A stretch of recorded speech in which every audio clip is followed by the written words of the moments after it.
अस्सलाम वालेकुम। उम्मीद है आप सब ठीक होंगे, खैरियत से होंगे और रमदान का तीसरा अशरा मुबारक हो। और अल्लाह ताला से दुआ है कि अल्लाह पाक हमारा तीसरा अशरा रमदान का भी उसी तरह खैर अफ़ियत के साथ गुजार दे और हमारे तमाम रोज़ों और इबादत को कबूल फरमाए, आमीन सुम्मा आमीन। अच्छा, जो हम बात कर रहे हैं अमेरिकन स्कूल सिस्टम की और उसके अंदर मौजूद तमाम फैसिलिटीज़ की जो कि बच्चों को मुहैया की जाती हैं, उसी सीरीज़ को ज़रा कंटिन्यू करते हैं। आपको पता है कि हर तरह के बच्चे मौजूद होते हैं स्कूल में। कुछ बच्चे हैं जो मुकम्मल तौर पर ब्लाइंड होते हैं, यानी कि जिनकी विजन बिल्कुल ज़ीरो होती है, वो बिल्कुल नहीं देख पाते। मुकम्मल तौर पर ब्लाइंड बच्चे होते हैं। कुछ ऐसे बच्चे होते हैं कि जिनकी नज़र इस हद तक कमज़ोर होती है कि वो ब्लाइंड तो नहीं होते, लेकिन वो ब्लाइंड और देखने वाले बच्चों के दरमियान में होते हैं और वो किताब को इतना नज़दीक आंखों के ला के देखते हैं। वो वाले बच्चे भी क्लास में मौजूद होते हैं। उसके साथ साथ तीसरी किस्म बच्चों की ऐसी होती है जो कि सुन नहीं सकते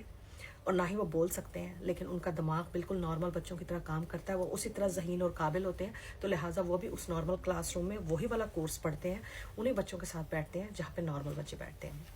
अब होता क्या है कि वो वाले बच्चे या बच्चियां जो मुकम्मल तौर पर ब्लाइंड हैं या जो विजुअली इम्पेयर्ड हैं, जो बिल्कुल नहीं देख सकते, स्कूल बोर्ड की तरफ से उनके लिए एक असिस्टेंट हायर की जाती है। वो असिस्टेंट सिर्फ उन बच्चों के लिए मुख्तस होती है। उस असिस्टेंट ने सारा दिन उस बच्चे और बच्ची के साथ ट्रैवल करना है। अगर वो बस में सफ़र करके आ रहे हैं तो वो बस में उनके साथ सफ़र करेगी, सुबह के वक्त भी और छुट्टी के टाइम भी उन्हीं के साथ सफ़र करेगी, ताकि उनको बस से उतरने में और उनको बस से चढ़ने में कोई दिक्कत ना हो। इसके साथ साथ स्कूल के अंदर जितनी भी क्लासें होंगी, एक क्लास से जब उसने दूसरी क्लास में जाना है या दूसरी से तीसरी में जाना है, इस सूरत में भी वो असिस्टेंट उस बच्ची या बच्चे के साथ साथ वॉक करेगी और उसके लिए रास्ता क्लियर करेगी और हर्डल्स को दूर करेगी, ताकि किसी सूरत में भी बच्चा ट्रिप करके गिर ना जाए या उसको कोई चोट ना आ जाए। ये है मुकम्मल ब्लाइंड बच्चों की बात। उसके अलावा क्लासरूम में ऐसे बच्चों के लिए एक ख़ास किस्म की मशीन होती है जिसको ब्रेल कहते हैं। इस ब्रेल मशीन के ज़रिए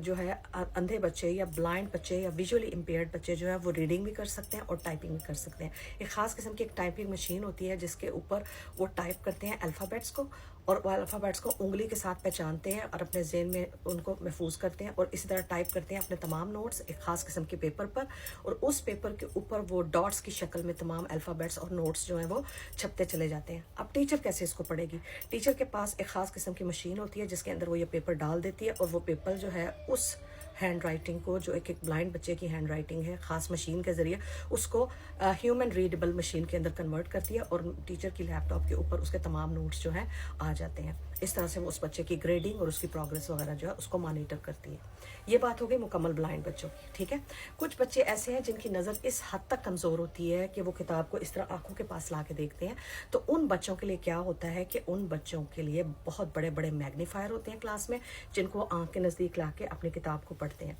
उसके साथ साथ जो उन बच्चों की किताबें होती हैं या कॉपियाँ होती हैं, जो नोट्स होते हैं, वो इतने बड़े बड़े साइज़ के होते हैं। मेरे खुद क्लास में एक बच्चा है जो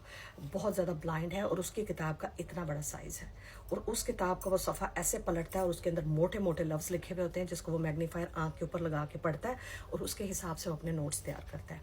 ये हो गई बात उन बच्चों की कि जिनकी नज़र ब्लाइंड, जो मुकम्मल तौर पे ब्लाइंड तो नहीं है लेकिन ब्लाइंड के ज़ुमरे में ही आते हैं, लेकिन बहुत ज़्यादा विजुअली इम्पेयर्ड है, लेकिन इनको असिस्टेंट की ज़रूरत नहीं होती। ये आराम से आ सकते हैं, जा सकते हैं। बस फ़र्क ये होता है कि क्लास ख़त्म होने से 5 मिनट पहले उनको इजाज़त दी जाती है तक कि वो चले जाएं और किसी भी किस्म के क्राउड या रश में धक्कम पेल का शिकार होकर वो गिर ना पड़े। लिहाजा छुट्टी में भी उनको 5 मिनट पहले छुट्टी से टाइम से जो है वो क्लासरूम से निकाल दिया जाता है, ताकि वो बस में अगर कार में सफ़र कर रहे हैं तो वो 5 मिनट पहले चले जाएँ, ताकि छुट्टी के टाइम बच्चे भागम भाग दौड़ते हैं और किसी भी सूरत में वो बच्चा जो है हजूम में या रश में फंस के जो है वो गिर ना जाए, उसको चोट ना लग जाए। अच्छा, अब बात करते हैं उन बच्चों की जो सुन नहीं सकते,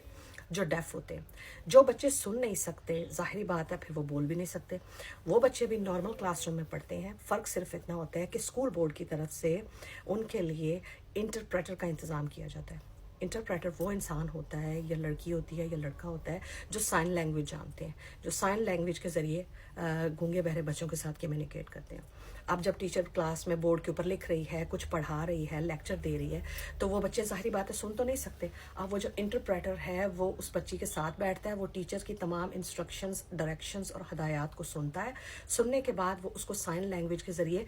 जो डेफ चाइल्ड है उसको वो समझाता है, और इस तरह डेफ चाइल्ड फिर अपने साइन लैंग्वेज के ज़रिए अपने इंटरप्रेटर से कहता है कि मुझे ये क्वेश्चन है, तो वो फिर बोल के टीचर को बताता है। इस तरह इंटरप्रेटर एक दरमियानी मीडियम है, एक वो इंसान है, एक वो मर्द या औरत है जो स्पेशलाइज्ड होते हैं साइन लैंग्वेज में। उन बच्चों के लिए स्कूल में बोर्ड की तरफ से हायर किए जाते हैं जो बच्चे सुन नहीं सकते। کیونکہ جو بچے سن نہیں سکتے وہ یقیناً بول بھی نہیں سکتے، لہٰذا وہ اپنا جو بھی کوئی کویشچن ہے، کوئریز ہیں، یا کوئی بھی انہوں نے بات ٹیچر سے پوچھنی ہے، وہ اپنی سائن لینگویج میں اپنے انٹرپریٹر کو بتاتے ہیں، پھر انٹرپریٹر جو ہے وہ بول کے ٹیچر کو بتاتا ہے کہ بچے یا بچی کا یہ سوال ہے اور وہ اس کا کیسے جواب دیا جائے گا، پھر ٹیچر اس کو بتاتی ہے اور پھر وہ سائن لینگویج میں کنورٹ کر کے بچے یا بچی کو بتاتا ہے۔ یہ تمام انٹرپریٹرز ہیں یا یہ اندھے بچوں کے لیے جو بھی اسسٹنٹس ہیں، یہ تمام اسکول بورڈ کی طرف سے مکمل طور پہ فری فراہم کیے جاتے ہیں ان بچوں کو،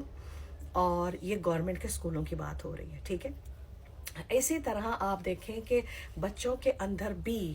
سینس پیدا کی جاتی ہے، جو نارمل کلاس روم کے بچے ہیں ان کے اندر بھی یہ سینس، یہ کیئر، یہ احساس، یہ پیار پیدا کیا جاتا ہے کہ وہ ان بچوں کے ساتھ شفقت سے اور نرمی سے پیش آئے اور ان کا احساس کرے اور ان کا خیال کرے۔ جیسے کہ کیفیٹیریا میں لنچ ٹائم میں وہ بچے جب آ کے بیٹھتے ہیں ان کے ساتھ لنچ کرنے کے لیے، تو ان کو اسپیشل سیٹ دی جاتی ہے، یعنی ان کو پہلے نمبر پہ بٹھایا جاتا ہے تاکہ وہ آرام سے وہاں سے بیٹھ سکیں اور اٹھ سکیں، اور باقی بچے اس کے بعد بیٹھتے ہیں۔ جب وہ بچہ آپ کے ارد گرد واک کر رہا ہوتا ہے اپنے اسسٹنٹ کے ساتھ یا اپنے انٹرپریٹر کے ساتھ، تو خاص طور پہ خیال رکھا جاتا ہے کہ کوئی دھکم پیل نہ ہو، کوئی ان کو پش نہ کرے یا ان کو گرا نہ دے، بچے ایک خاص ڈسٹینس پہ واک کرتے کرتے ان سے دور چلے جاتے ہیں۔ اس کے علاوہ بچوں کو خاص طور پہ بھی ان سے لگاؤ ہو جاتا ہے، کیونکہ وہ اس چیز کا احساس رکھتے ہیں کہ یہ لوگ جو ہیں یہ اللہ تعالیٰ کے اسپیشل لوگ ہیں، یہ اسپیشل نیڈ کڈس ہیں،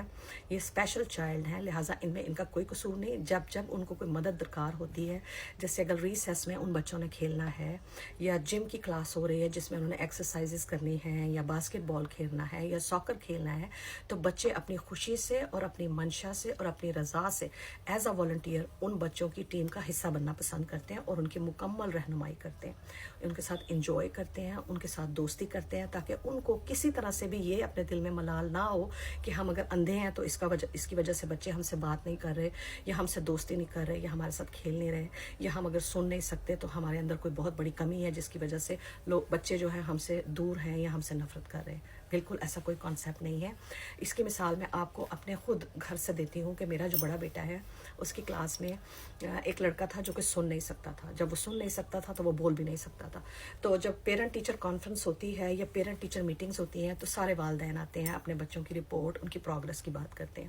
تو جب میں اپنے بیٹے کی ٹیچر سے اس کی پروگرس اور رپورٹس کی بات کر کے نکلنے ہی والی تھی تو اس نے مجھے کہا کہ میں نا تمہارے بیٹے سے، یعنی کہ میرے بیٹے سے جو بڑا بیٹا ہے، اس سے بہت امپریس ہوں۔ میں نے کہا اچھا؟ کہتی ایک تو وہ بہت قابل بھی ہے، لائق ذہین ہے، لیکن سب سے بڑی بات جو اس کی بتانے والی ہے یا جو اپریشیٹ کرنے والی ہے وہ یہ ہے کہ تمہارے بیٹے کے اندر انسانیت، ہمدردی اور پیار بہت ہے۔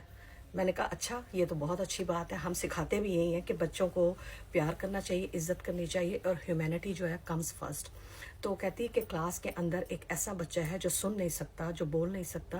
اس کا انٹرپریٹر بھی ہوتا ہے اس کے ساتھ جو سائن لینگویج کے ذریعے اسے ہر چیز سمجھاتا ہے، لیکن تمہارے بیٹے نے خاص طور پہ مجھ سے ریکویسٹ کی، یعنی کہ میرے بیٹے نے، کہ مجھے اس بچے کے ساتھ بیٹھنا ہے تاکہ میں اس کی ہیلپ کروں، تاکہ وہ یہ محسوس نہ کرے کہ آئی ایم لیفٹ الون، کہ میں اکیلا ہوں اور میرے ساتھ کوئی بیٹھنا پسند نہیں کرتا۔ تو کہتی پہلے دن سے تمہارا بیٹا خود اپنی خواہش سے، اپنی منشا سے اس بچے کے ساتھ بیٹھتا ہے، اس کا بہت خیال رکھتا ہے، اس کے ساتھ بیٹھ کے سنیکس بھی کھاتا ہے، اس کی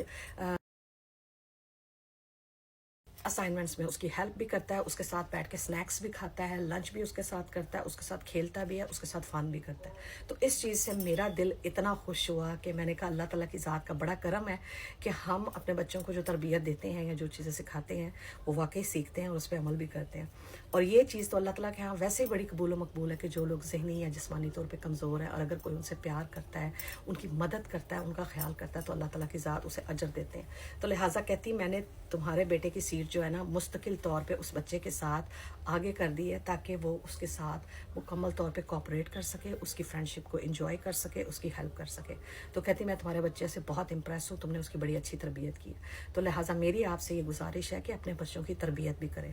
صرف پڑھنا لکھنا کافی نہیں ہوتا۔ پاکستان کے اسکولوں میں تربیت نہیں کی جاتی، صرف انہیں پڑھایا جاتا ہے، انہیں رٹایا جاتا ہے اور ان کو سیلفش بنایا جاتا ہے۔ اپنے بچوں کو سیلفش مت بننے دیں۔ دوسرے بچوں کا احساس کرنا، ان کا خیال کرنا، ان کے کام آنا، ان کی مدد کرنا، ان سے پیار کرنا بھی سکھائیں۔ پاکستان کے اسکولوں میں صرف جیلسی سکھائی جاتی ہے، صرف آگے بڑھنا سکھایا جاتا ہے، دوسرے کے اوپر پیر رکھ کے اس کو دھکا مار کے آگے گزرنا سکھایا جاتا ہے، جو کہ انتہائی غلط ہے۔ جس کی وجہ سے وہ انسان بڑا ہو کے سیلفش بنتا ہے، وہ بہت زیادہ مطلب پرست بنتا ہے، نفسا نفسی کا شکار ہوتا ہے، اور پھر وہ ظالم حکمران اور جو سیاستدان ہے، اگر وہ یہ بن جاتا ہے تو پھر وہ کرتا ہے جو آج پاکستان میں آپ سب لوگوں کا حال ہو رہا ہے۔ اپنے بچوں کی اچھی تربیت کریں، اللہ راضی ہوگا۔